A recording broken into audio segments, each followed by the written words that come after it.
Hi, Brett from Metropole here, your trusted Brisbane resource, and today I'm having a coffee with Pete Wargent. How you going, Pete?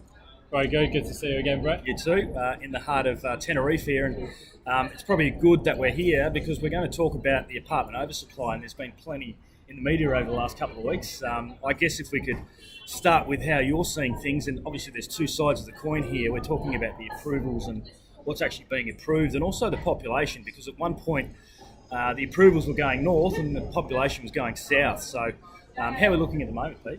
Yeah, well, it's basically the exact opposite now. So approvals have dropped off a cliff. I guess, and new dwelling starts, particularly for apartments, they're probably about a third lower than at the peak now.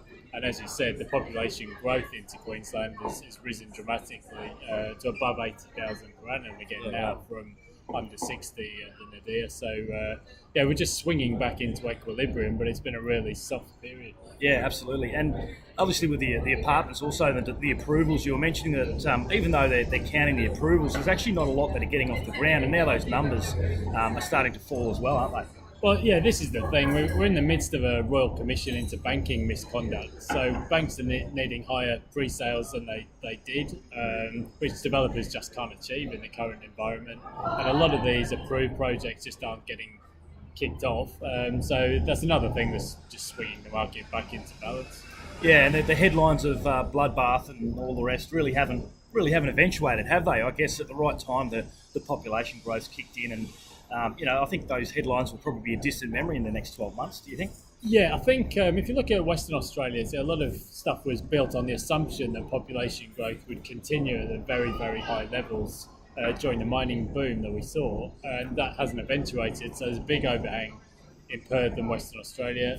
Brisbane, there was a big slowdown in the population growth, but that's now picking up. So there's an awful lot of people now moving up from Sydney, so that's going to help to absorb the supply. And if you come down here at night, you can actually do a sense check yourself, see how many lights are on, and you can see the apartments are filling up. So the rental market's pretty soft, but things are improving for landlords, and I guess the outlook's brighter than it was.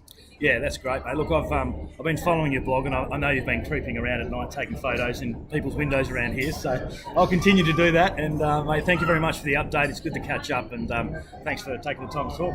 Pleasure, Brett, and look forward to the next one. Cheers.